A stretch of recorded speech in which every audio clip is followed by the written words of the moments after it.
Hey guys, welcome back to Hyrule Warriors. I am taking back what I said last time. Now that I thought about it, this mission is pretty spoilery, so to keep things a little more calm down and not spoilery, we're going to play through each of these scenarios. Now, even though it says to go Ocarina of Time, Twilight Princess, then Skyward Sword, I think we're going to start off with Skyward Sword, simply because we're playing as Link.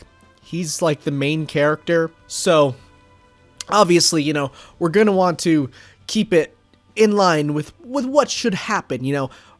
So we're going to go in the order of Skyward Sword, then we're going to go to Ocarina of Time, then finally Twilight Princess, because that's, I feel like, the best order for the story as well. So we're heading into Skyloft, and it recommends a magical weapon. Now, as we can see here, we got a, oh no, the weapon we got from the amiibo is a level 3 with only 1.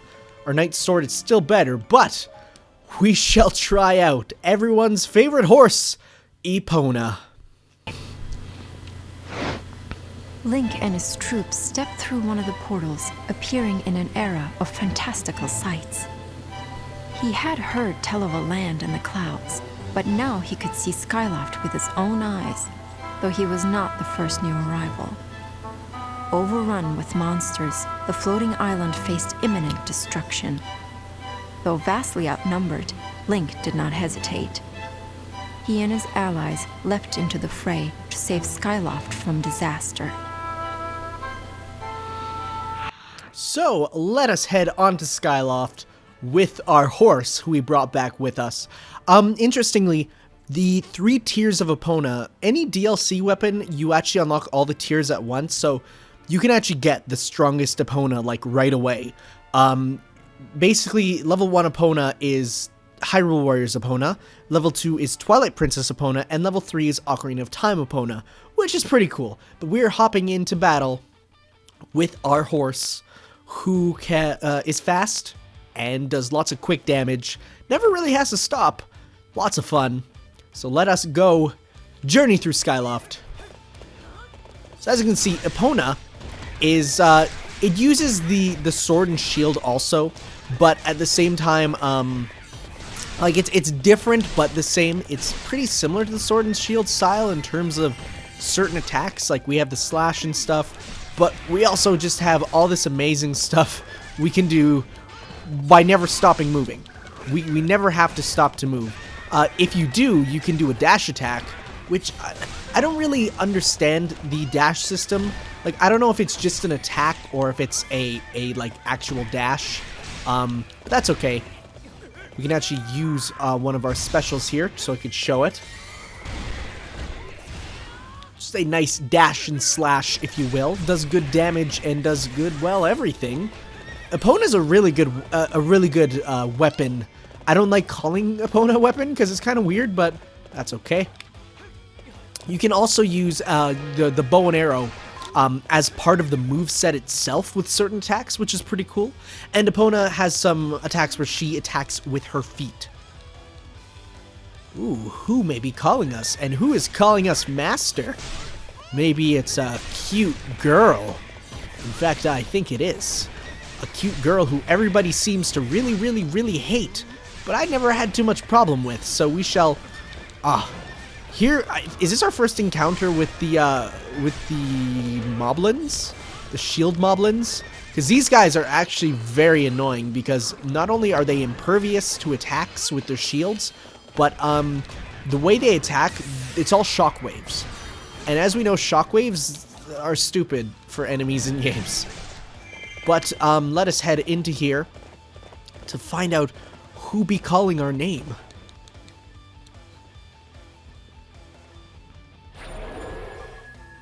And it's Fi! Now, I always called her Fi. A lot of people I know called her Fi, but it's actually Fi. And I don't like that name. I much preferred Fi. It's a lot easier to say. Fi doesn't roll off the tongue.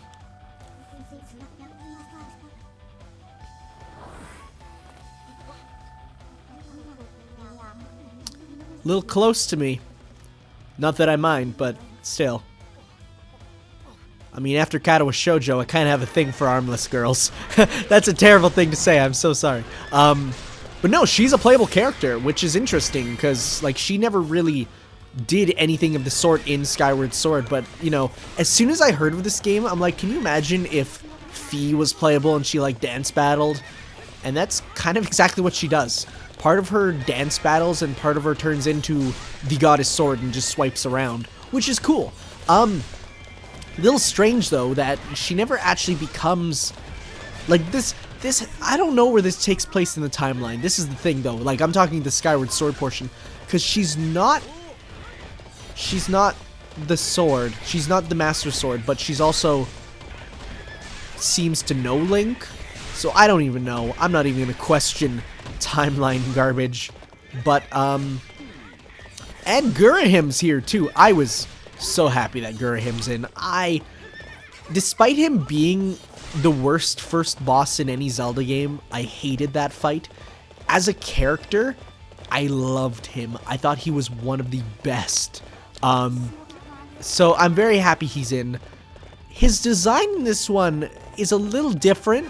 He's always wearing his cape, and I was a little saddened because I much prefer him without his cape. But you can actually, as of the Twilight Princess DLC, you can unlock a costume for him, which is him without his cape. So I was very happy with that. So in this mission, you do have to escort Fi occasionally to get some pumpkin soup.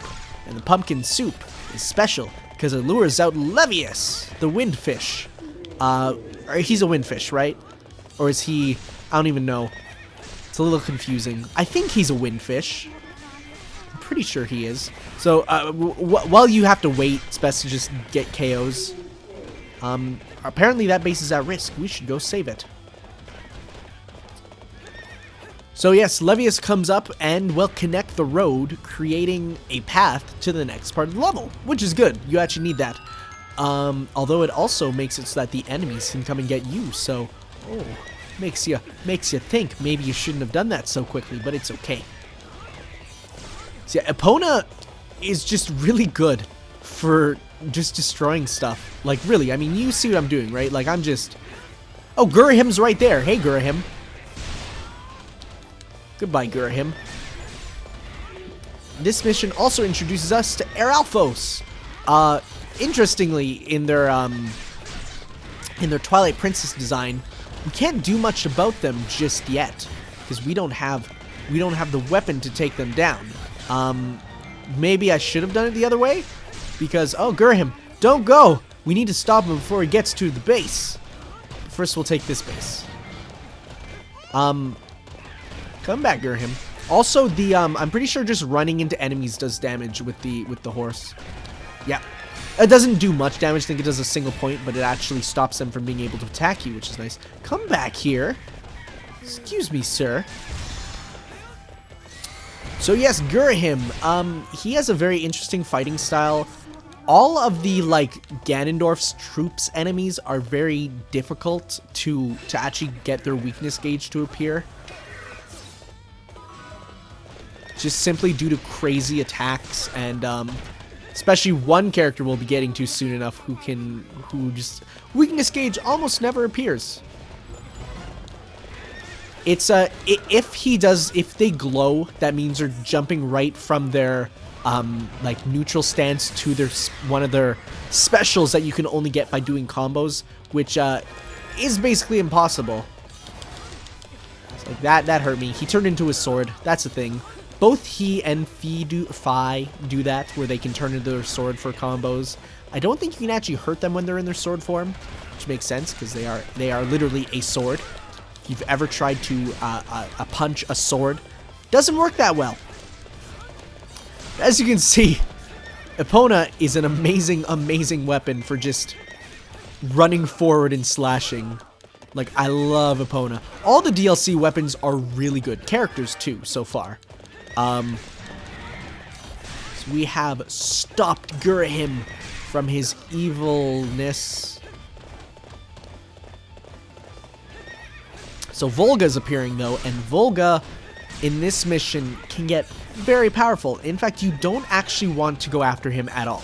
I know for the hard mode Skulltula, I think you are supposed to kill him one time, and then he comes back as this super powerful, really scary monster. So, you know, Just try to avoid him for now. If you do end up confronting him,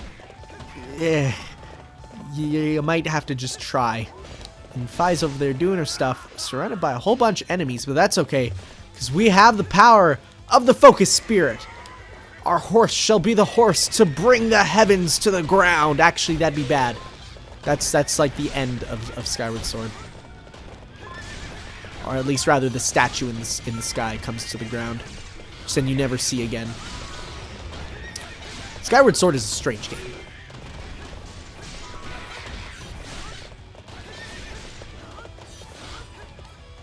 Now I need to find the Skulltula. So let me try and listen for it.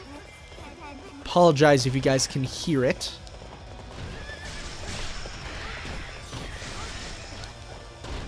Good thing is you can run and fight very easily. So let us try and find out. I think it's up here. Ah, yes. There we go. Nice and easy. Cool.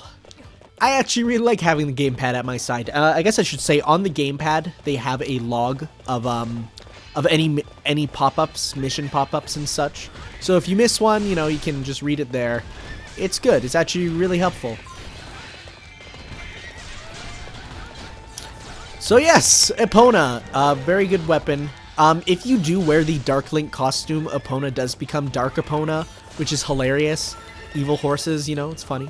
I was actually kind of hoping that one of Ganondorf's horses would have been a level up for it, or at least a costume. So it'll be interesting to see, you know. But Fi is on the move. She is transporting more of that delicious pumpkin soup. And let me just say, if you've never had pumpkin soup, you are missing out. It is so good. I love pumpkin soup. I hate pumpkin spice lattes, but for me, October is like pumpkin soup season, and I will have it all the time. In fact, I really want some right now. In fact, after this part's over, I might just go up, because I'm pretty sure we have some pumpkin base soup stock stuff, which is really good. Food stuff. That is what we talk about in Hyrule Warriors. Just wait till we get out of the story section. That's when we start talking all the non-relevant things. So let's just run through these dudes. I love Epona's weapon. Well, Epona as a weapon, rather. Epona does appear otherwise if you're not playing as, like, even if you don't have the DLC, Epona does appear in Link with the Sword and Shield's win animation, which only appears, I think, if you're in adventure mode. He just hops up on Epona and everything's all happy. And it's cool, but I'm very happy they brought Epona as a weapon. I know a lot of people, like, one thing that is a complaint, if you will, is that Link has a lot of weapons. In fact, I think he has 8 now, and compared to some people who only have 1. And people said, oh, well, you know, Cremia or Malon could have been this character, and the Deku Stick should have been Saria.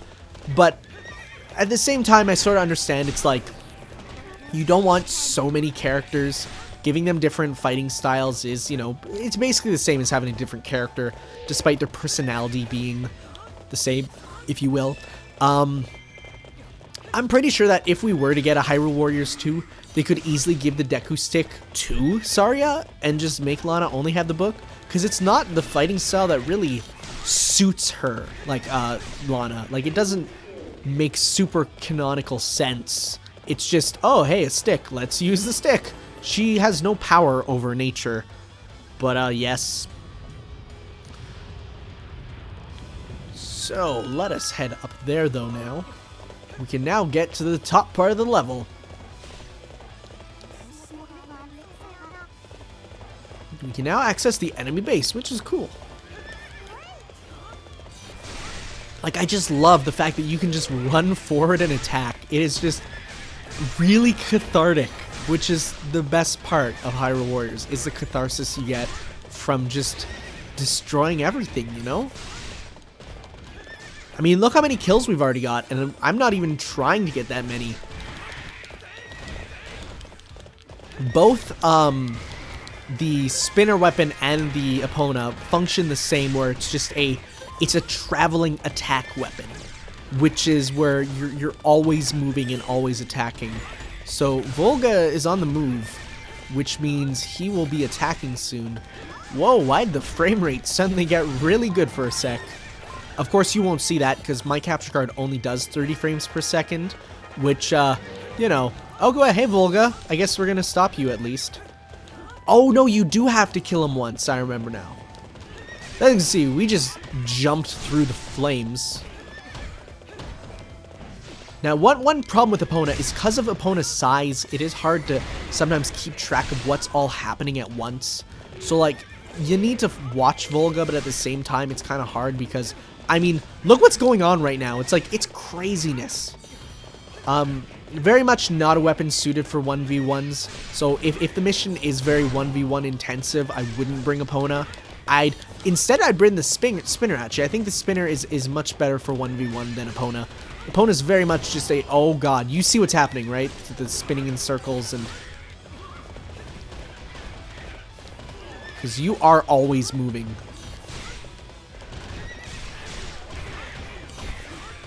Nice thing is, you're getting a lot of KOs too. I mean, look at this. We're almost at, like, 2,000. We just leveled up. So now we're going to get you with our super. Leveling up does give you your super meter back, and trust me, there's been a few clutch instances where leveling up has let me win. So once you actually get him into his like damaging his weak point meter, it is a lot easier to do damage to him. His weak point meter does disappear very quickly though, because Volga is so strong he has no weaknesses. Oh god, she's in trouble. That's okay, we'll wait. They always give one warning at half health and one warning at most, I think, 25% health. And at 25%, you can go and heal her. Also, yeah, he can turn into a dragon. How about that? You know, that's just a thing. Don't mind him. So that does good damage though. Okay, so yeah, now he's like, I am pissed off. So he is going to go super crazy. So strong, in fact, he will deal, I'm pretty sure, 4 hearts of damage per attack. Don't let him touch you. Yeah, look at that! Ah! He will kill you. He will kill you. There is no way to beat him. So what you want to do is you actually want to run away. That's a lot of damage. So what you have to do, though, is you have to now escort Fi. I have to watch myself to not say Fi. You have to escort her to the fairy fountain, and we're gonna get help from God himself, or rather the god of this area, not the goddess. I think I've talked about this before, but the fact that the deities in Zelda are female really sort of changes the gender politics I'd expect. Like, it'd be interesting. I read I have a book, Zelda and Philosophy, which is really good.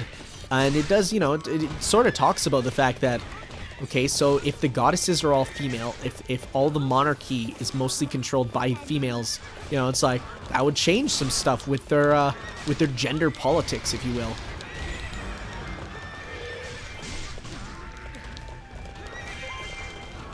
Oh, yes, I just love running around hitting the button. It is so nice.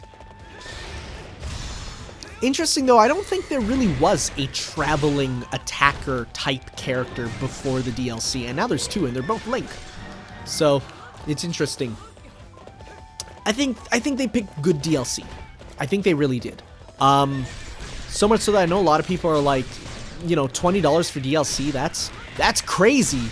Well, no, you're getting a lot of content for 20 bucks. So much so it feels like an entire expansion to the game. Like, you're getting... I mean, especially just for adventure mode. Trust me, we haven't even touched adventure mode yet.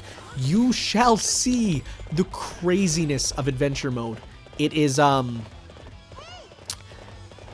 it's the majority of the game, I'd say, is adventure mode. Like, it's not even an exaggeration.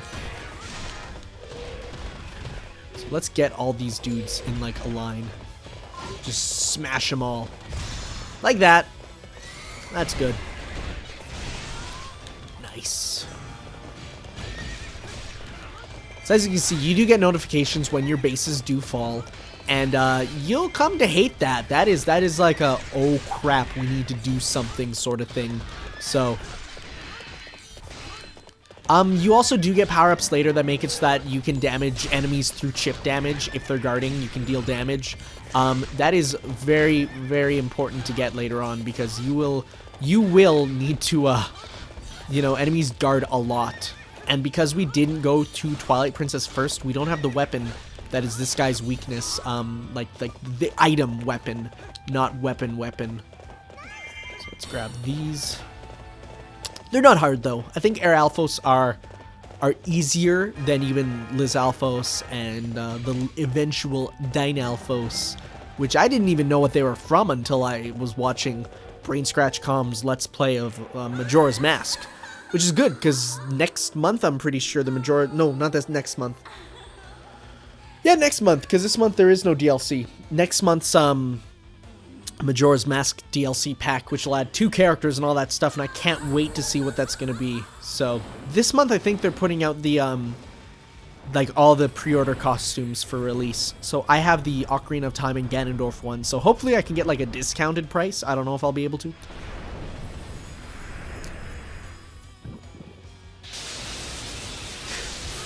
This is the silliness that I love about this game. Like, the fairies come and fish out, you know, the Levius, and then you have to, then it causes him to shock. He's like, yep, good enough divine intervention. Oh, I grow tired. It's funny. This game is very much, like, tongue-in-cheek with Zelda stuff, even though the story, if you think about it, is actually pretty deep. Not so much in terms of story itself, but just in terms of what it means for society, man. Okay, now we just have to defeat Volga, which we shall do with our spirit thing. Because it also breaks defenses, which is good. And I mean, look at this craziness. I love it. Oh, and we got our thing because I wasn't watching the meter, but it's okay, it did a lot of damage.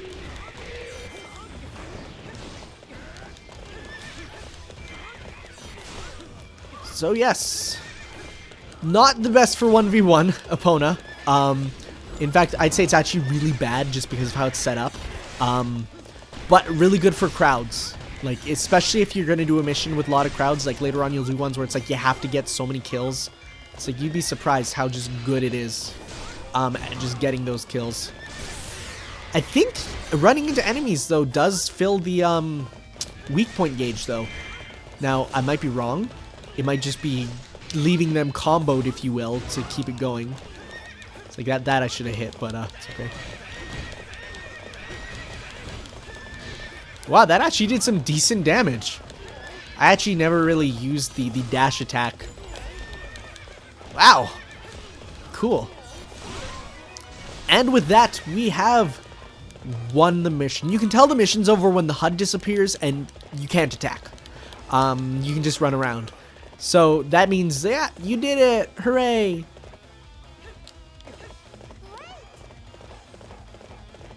And we have saved Skyloft, except for the fact that it's all destruction-y and the Skyloft captains are good. Nobody will dare take over their mines.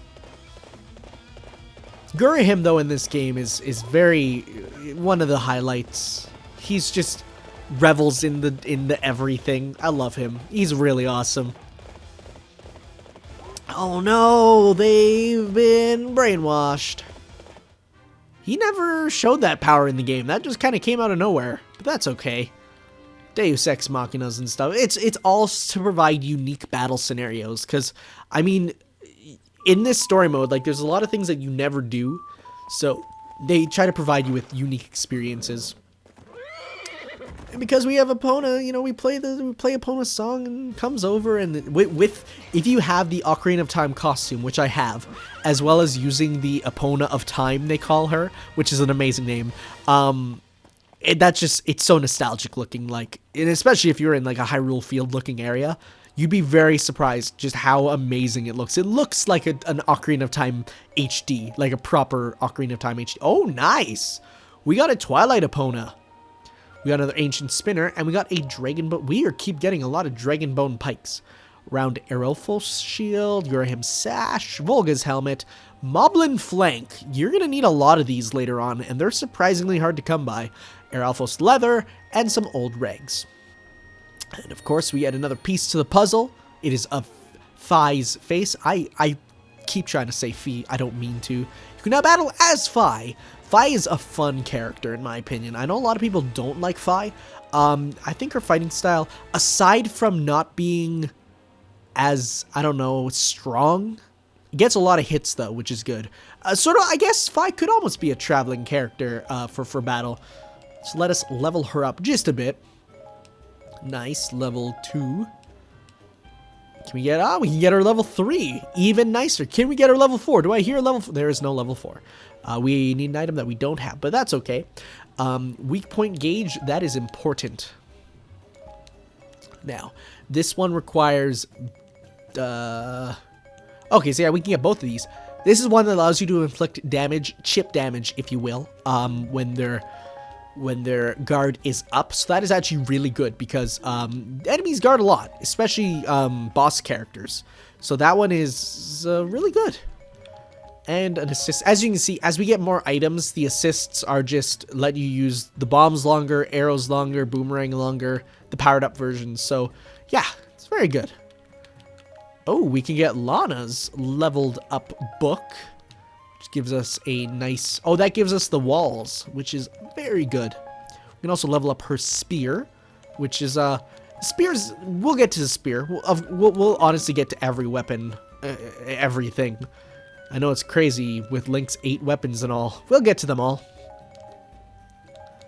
And we can give him the Hornet Larvae. How that increases your healing from hearts, we shall never know. I mean, even in the game, it didn't do anything like that, but that's okay. So guys, next time we will be heading to the Sealed Grounds, where we will fight, take a guess who is sealed there. We shall unseal them and then seal them back next time, folks. We shall see ya. Ciao.